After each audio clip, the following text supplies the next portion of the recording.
Find your balance. That is our goal here at Boost Health.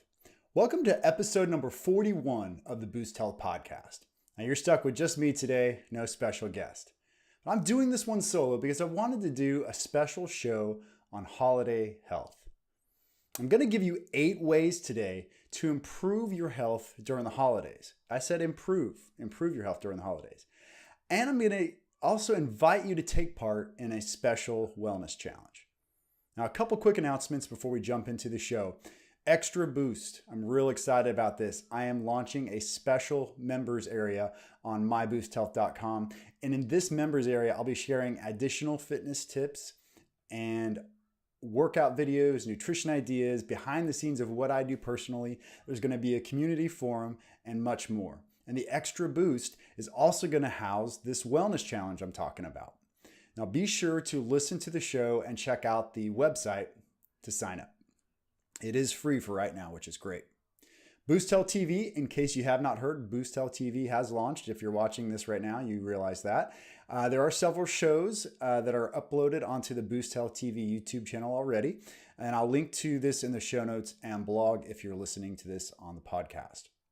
Newsletter, if you haven't already signed up for the weekly Boost newsletter, you can do so very simply by entering your name and email onto the homepage of myboosthealth.com. This way you don't miss any Boost Health news. All right, now here is episode number 41 called 8 Ways to Improve Your Health This Holiday Season. You've probably heard of holiday health and fitness challenges with titles like Maintain, Don't Gain and Holiday Survival. Now, I used to like these programs. Heck, I even used to help design these types of challenges when I worked in population health management. Now, don't get me wrong, I still like the general concept of these challenges where the objective is to help the participant engage in more healthy behaviors than they normally would during the holidays.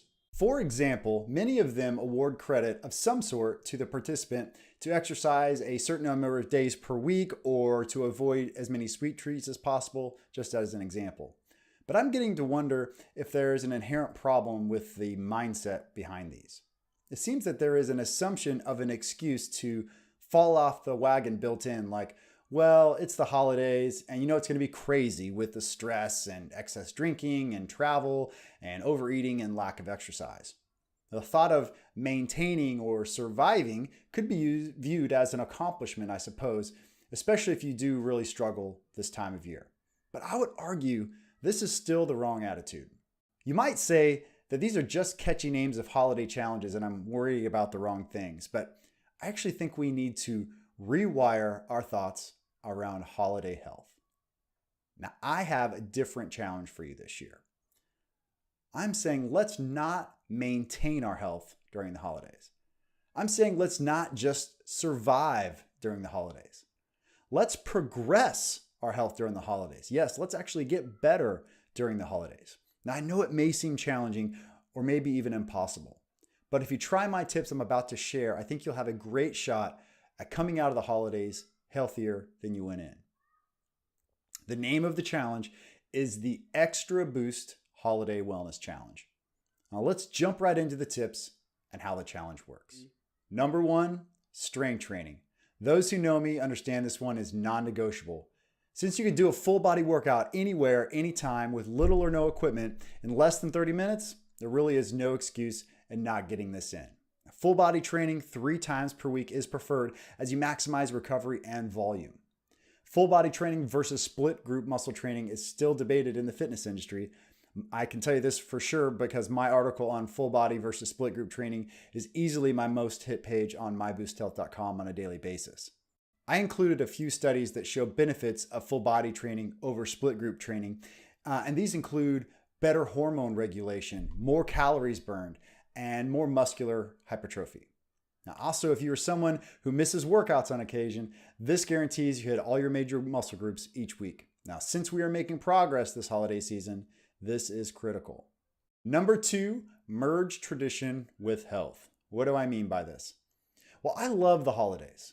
I've probably even over-romanticized them a bit since I was a kid. I would remember favorite events from previous years, and I'd want everything to go the exact same way each season. And we all know that's pretty much the impossible dream, of course. Now, for example, every year my dad and I would cook a turkey together at Thanksgiving. We would grill it outside, and the temperature in Kansas that time of year is usually pretty chilly. We would fight wind and even snow sometimes. Now, this would lead to something that would normally take 3 hours in an oven to an all-day outdoor extravaganza. As you might imagine, this led to some pretty good adventures and stories. Now, my dad passed away from pancreatic cancer in 2006, but I continued the tradition as best I could since then. Even after I switched to a plant-based diet 5 years ago, I kept on cooking the turkey each year for the rest of our family and friends. Now, what's my point? My point is, I know that many of you probably have special traditions during the holidays, and some of them may not positively affect your health and fitness. But maybe we can make some small adjustments to these. Maybe we can still enjoy the traditions without sacrificing our health. Perhaps there is a holiday party you always attend but tend to eat unhealthy foods there. And a solution might be to merge the tradition with better wellness by bringing in your own healthy food and eating that instead. You could also plan an early workout with a friend or group the next morning to help prevent it being too late of an evening out. Number 3, manage stress. Increased stress is a very real hurdle during the holidays for many people with travel and family disagreements and financial issues, etc. It's interesting, Consumer Reports did a survey in 2011 of over 1,000 Americans, and they found that over 90% of participants have stress during end-of-year holidays. Now, the top stressors were pretty interesting. The most stressful situation for most people, 68%, was crowds and long lines. Gaining weight was 37%, number 2. Number 3, also 37%, was getting into debt. And the list goes on. I'll share the link to it in the show notes and blog. One I thought was pretty interesting was having to be nice at 15%. So again, I think our mindset during the holiday season is something that we can rewire a little bit. Now, with all these possible stressors, it is actually a really good time to put some practices to work to help activate your parasympathetic nervous system, also known as your rest and digest.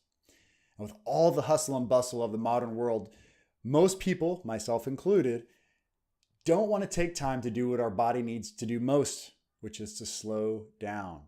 Meditation, earthing, and gratitude journaling are all great ways to de-stress and calm the nervous system. If you have ever done any of these activities before, I bet you told yourself that you should do this more often when you were done. I know I do. So let's get in a rhythm with these and practice at least one of these disciplines every day. Number 4, try fasting.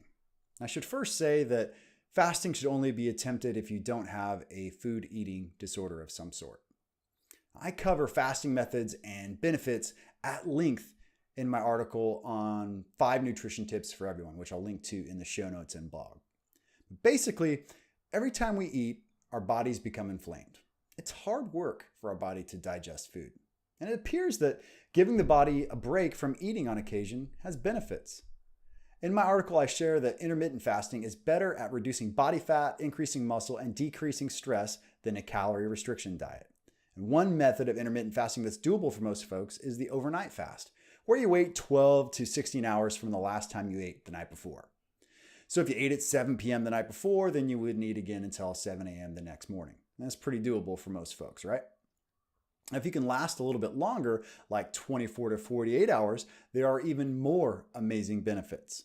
In fact, a 2015 study in Cell Metabolism shared that this type of prolonged fasting can protect normal cells and organs from toxins and increase autophagy, which is basically like spring cleaning for your cells, where damaged cells are removed and new ones are created. This happens even with cancer cells, where cancer cells are killed off. Now, with this in mind, it seems that the occasional prolonged fasting certainly has some really, really great long-term benefits. I've personally only done this overnight fasting, the 12 to 16 hour fasting, but during this holiday season, I'm going to try at least one of these prolonged fasts. And based on what I've heard and seen in research, it sounds like there's some really great benefits and probably really like it. Something that's good to do on occasion. Number 5, get a good morning routine going. If you don't already have a good morning routine, the holidays are a great time to get one going. With all the added activities and stress, it can be helpful to start out each day as well as possible. Now, in my article called 10 Tips for the Best Morning Routine for Health and Productivity, I share what I think are the most important ways to start your day. A few that I think would be extra helpful to hone in on during the holidays are getting up early, doing fasted cardio, and productivity hacks. Now, there is no such thing as people who are night owls and early birds. I know we hear that a lot, but I'm out to say that there's no such thing. We can all get up early with a simple reset of our sleep biorhythm. Now, some may say they just can't get out of bed early and they just can't get to bed early and they're sort of stuck in that cycle. Well, my response is try getting up at 4:30 or 5 a few days in a row, and then you can see how easy it is for your body to go to bed at 8 or 8:30. Also, avoid blue light right before you go to bed. Those come from like your mobile phone and TV. Now, your body wants to go to bed on time, but we trick it into thinking the sun is still up with these blue lights from these devices. So try to avoid those. Doing cardiovascular exercise in a fasted state, that was another one. This has actually been shown to be better than exercising in a fed state for preventing weight gain, helping muscles adapt, improving insulin sensitivity, and improving glucose tolerance. These benefits can come in pretty handy during the holidays, as you might imagine. Doing fasted cardio every day would probably be overkill, but on the days you're not doing strength training, that would be great. So for example, if you're doing full body strength training on Mondays, Wednesdays, and Fridays, then you could do your fasted cardio sessions on Tuesdays, Thursdays, Saturdays, and Sundays. And productivity hacks. What do productivity hacks have to do with health during the holidays, you might be wondering? Well, research is showing that being productive and checking things off your to-do list can actually improve your dopamine levels, can increase them. So yes, it really does feel good to get things done. Also, getting things accomplished in the morning can set the tone for the whole day. The more you can get done, the less stress you will have, at least from a time perspective. Studies have shown that humans work well in 90-minute windows without interruption and then follow that with a break. Now, this is because we operate in a natural flow called the ultradian rhythm, where we can perform optimally for about 90 minutes and then we need a break for about 20 minutes. I can tell you from my personal experience, this really does work when I make myself do it. I found it to be successful to work for 90 minutes and then go outside and take a 20-minute walk. And many times I've noticed I'll actually be hitting a wall with focus or lack of creativity towards the end of that 90-minute window when I've paid attention to it. But when I go out and I have that walk or go out on that walk, I'll come back and it'll be much easier to get past whatever that hurdle was before I left. So it's almost like your body just needs a little break about every 90 minutes or so, and then you can come back and be super productive. Number 6, eat 5 cups of fruits and vegetables daily. Now, this one is funny to me because everyone knows that fruits and vegetables are good for you. Yet most folks don't get the US dietary recommendation of 5 cups per day, 3 cups of vegetables and 2 cups of fruits. Now, there's a massive study done in 2017, which I'll share in the show notes and blog, where they went on a mission to find out if fruits and vegetables actually help you live longer. It looked at 18 countries, 7 geographic locations, low, middle, and high income levels, and it showed that 3 to 4 servings of fruits and vegetables reduces your mortality rate. That's a pretty good reason to eat more fruits and vegetables. And if you're not sure about measuring this out, an easy way to make sure you're getting enough fruits and vegetables is to just have half of your plate or bowl comprised of fruits and vegetables in every meal. Number 7, get 10,000 steps per day. I know this may be a stretch goal for some folks, myself included. For example, there are lots of days where I get a big bike ride completed in the morning, but then I don't even come close to 10,000 steps for that day. I tell myself, it's okay, I got a good workout in that morning, but I know better. A 2017 study showed that even if you exercise, sitting too long during the day will still increase mortality rate. I'll link to that in the show notes and blog, of course. What does this mean? It means to sit for a little while and stand for a little while at your workstation. It also means that you need to move throughout the day.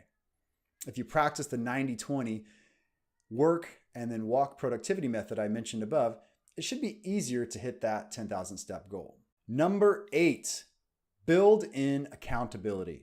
Having a supportive community is tremendously powerful in improving your health. I've shared several different studies in the past that show how community and mentorship can enhance performance. I'll share these really quickly again in case you missed them.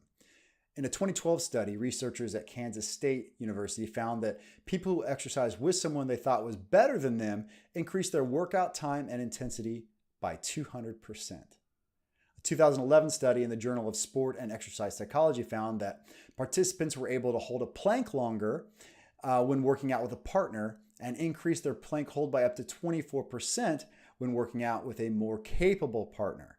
This ability for a weaker partner or team member to perform better in a group situation than they would on their own is actually called the Kohler effect, named after researcher Otto Kohler in the late 20s that discovered this. And finally, a 2014 study in the International Journal of Nursing Studies found that older adults who had fitness mentors had a higher success in overall retention and participation rates, as well as the best improvements in fitness scores as opposed to the group without mentorship. Interestingly, the mentors were broken into several groups, including young student mentors and peer mentors, and the mentorship effect was the same. With this in mind, I wanted to build in accountability and a sense of community into the Extra Boost Wellness Challenge in a few different ways. As such, we're including a goal certificate that includes the objectives in this post, so the 8 different tips that we gave you in this show. This certificate can go up on your refrigerator, in plain sight at your workspace, or anywhere it can be in view of yourself and anybody that you want to have help you with accountability. So somebody saying, hey, how's that 10,000 step per day goal going today? So you just print it out and you write in your own personal touch for each goal. Now, to add some fun and accountability, we will track points for each completed goal each day. So if you completed 3 of the goals, then you would get 3 points for that day. Now, I'm actually going to give away a pair of Boost Health socks at random to one of the participants who completes this challenge.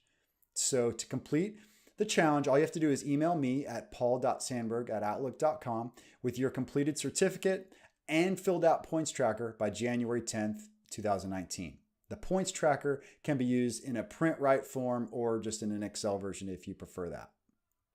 So I once had a client that joked, or maybe he was serious, I'm not sure, that his holiday season started with Halloween and it went straight through until Easter.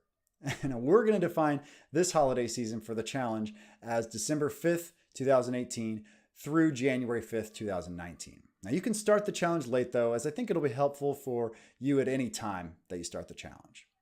The link to the challenge is in the show notes and blog. And it does require signing up for the Extra Boost membership, but that's currently free and it just takes a couple minutes. So hopefully everybody will jump in and sign up and we can have a big group of folks. All right, that's it. I hope we get a bunch of you to join the Extra Boost Holiday Wellness Challenge. I hope these 8 different tips help you make progress through the holiday season. I'm looking forward to seeing a bunch of you in the challenge. We're going to have an open forum where we can share ideas and encourage each other along, and hopefully all make a whole bunch of good progress this holiday season. So thank you all so much for listening to the show today. And a few things you can do to help out Boost if you would be so kind. If you could please subscribe, rate, and review the podcast in your favorite podcast app. Leave a review of Boost Health on the Boost Health Facebook page. Subscribe to the Boost Health TV YouTube channel. And follow My Boost Health on Instagram, Twitter, and Facebook. You can also visit the Boost Health website at myboosthealth.com for links to everything, along with more motivation and information. Until next time, this is Paul Sandberg saying goodbye and find your balance.